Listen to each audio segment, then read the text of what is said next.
Norway chess ടൂർണമെന്റിൽ Magnus Carlsen 2 തവണ കുമ്പസാര മുറിയിൽ പോയത് ലോകം ചർച്ച ചെയ്യുകയാണ്. നമുക്ക് അഭിമാനിക്കാം. ഭാരതീയനായ ചെസ് കളിക്കാരൻ 18കാരൻ കൊടുത്ത സമ്മർദ്ദം താങ്ങാനാവാതെ കാൾസൺ വിറച്ച ആ കഥ കേട്ട്. കളിക്കിടയിൽ അതിതീവ്ര സമ്മർദ്ദമുണ്ടായാൽ കളിക്കാരന് കുമ്പസാര മുറിക്ക് മുന്നിൽ പോയി നിന്ന് എന്തും പറയാം. ഈ പറയുന്നത് ലൈവായി ലോകത്തെ കാണിക്കുകയും ചെയ്യും.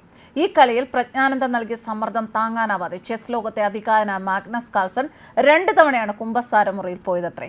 ഇന്ത്യയുടെ ചുണക്കുട്ടി അത്രത്തോളം കാൾസനെ വിറപ്പിച്ചു എന്ന് തന്നെ പറയേണ്ടി വരും. വെറും 18 വയസ്സ് മാത്രം പ്രായമുള്ള തൻ്റെ മകനെ വളരെയധികം അഭിമാനത്തോടെ സ്നേഹത്തോടെ നോക്കി നിൽക്കുന്ന ഒരു അമ്മയുടെ ചിത്രം കഴിഞ്ഞ വർഷം നമ്മുടെയൊക്കെ സോഷ്യൽ മീഡിയ പേജുകളിൽ ഒരു തവണയെങ്കിലും വന്നുപോയി കാണും. ഫിഡെ ലോകകപ്പ് ഫൈനലിൽ പ്രവേശിച്ച ഇന്ത്യയുടെ അഭിമാനം രമേശ് പ്രഭു, പ്രജ്ഞാനന്ദയുടെ അമ്മ നാഗലക്ഷ്മിയുടെ അന്നത്തെ ആ ചിത്രങ്ങൾ നമ്മളെല്ലാവരും അഭിമാനത്തോടെ കണ്ണു നിറഞ്ഞ് സ്നേഹത്തോടെ സന്തോഷത്തോടെയൊക്കെയാണ് ഏറ്റെടുത്തത്. എന്നാൽ ഇന്ന് ഓരോ ഭാരതീയനും അതേ കണ്ണുകളോടെ അഭിമാനത്തോടെ നോക്കുകയാണ് ആ 18കാരനെ. അന്ന് ആ മത്സരത്തിൽ അവൻ അവസാന ഘട്ടത്തിൽ പൊരുതി തോറ്റപ്പോൾ ആ അമ്മയ്ക്കൊപ്പം ഓരോ ഇന്ത്യക്കാരൻ്റെയും കണ്ണു നിറഞ്ഞു. വിശ്വോത്തര താരം വിശ്വനാഥൻ ആനന്ദിന് ശേഷം ലോകകപ്പ് ചെസ് ഫൈനൽ കളിക്കുന്ന ഇന്ത്യയുടെ യുവ ചെസ് താരം പ്രജ്ഞാനന്ദ അന്ന് മാഗ്നസ് കാൾസനോടാണ് അവസാന പോരാട്ടം നടത്തിയത്. എന്നാൽ അതേ മാഗ്നസ് കാൾസനെ നോർവേ ചെസ് ടൂർണമെന്റിൽ വെള്ളക്കരിക്കൾ കൊണ്ട് വെട്ടിവീഴ്ത്തി ഇന്ത്യയുടെ അഭിമാനമായി കഴിഞ്ഞ ദിവസം പ്രജ്ഞാനന്ദ. ടൂർണമെന്റിന്റെ 3ാം റൗണ്ടിലായിരുന്നു സ്വന്തം നാടായ നോർവേയിൽ വെച്ച് തന്നെ കാൾസൺ പ്രജ്ഞാനന്ദയ്ക്ക് മുന്നിൽ മുട്ടുമടക്കിയത്. 3ാം റൗണ്ട് പുറത്തിറങ്ങിയപ്പോൾ 5.5 പോയിന്റ് കരസ്ഥമാക്കിയായിരുന്നു താരം മുന്നോട്ട് കുതിച്ചത്. ക്ലാസിക്കൽ ചെസ്സിൽ കാൾസനെ തോൽപ്പിക്കുന്ന 4ാമത്തെ ഇന്ത്യൻ താരമാണ് പ്രജ്ഞാനന്ദ. 37 നീക്കങ്ങൾക്കൊടുവിലാണ് കാൾസനെതിരെ പ്രജ്ഞാനന്ദ ജയം നേടിയത്. പണ്ട് പലതവണ തോൽവി ഏറ്റുവാങ്ങിയിട്ടുണ്ടെങ്കിലും സാവധാന കരുക്കളുടെ ക്ലാസിക് ഗെയിംസിൽ ഇതാദ്യമായാണ് ഒരു 18കാരന് മുന്നിൽ കാൾസൺ അടിയറവ് പറയുന്നത്.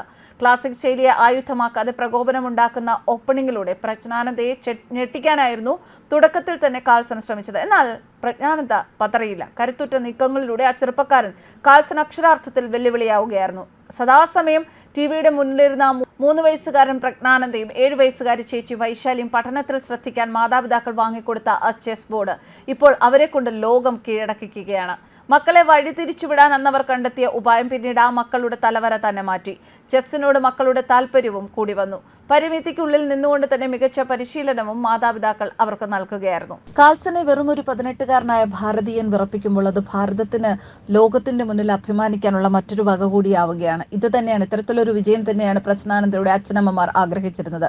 ഒരു തമിഴ്നാട്ടുകാരനായ പ്രജ്ഞാനന്ദ ശരിക്കും ലോകത്തിന്റെ നെറുകയിൽ, ചെസ്സിന്റെ നെറുകയിൽ നിൽക്കുന്ന ഒരു കളിക്കാരനെ ഇത്തരത്തിൽ നിസ്സാരമായി തോൽപ്പിക്കുക എന്ന് പറയുമ്പോൾ അത് ഭാരതത്തിന് ഇനിയും ഈ മേഖലയിൽ പ്രതീക്ഷിക്കാൻ ഒരുപാട് വക ഉണ്ട് എന്ന് തന്നെയാണ് തെളിയിക്കുന്നത്. തൻ്റെ മകന്റെ ഈ ഒരു നേട്ടം കണ്ട് ആ അമ്മ ഏറെ സന്തോഷിക്കുന്നുണ്ടാവും. കാരണം എല്ലായിടത്തും തൻ്റെ മകന്റെ നിഴൽ പോലെ കൂടെ നിന്നത് ആ അമ്മ തന്നെയാണ്.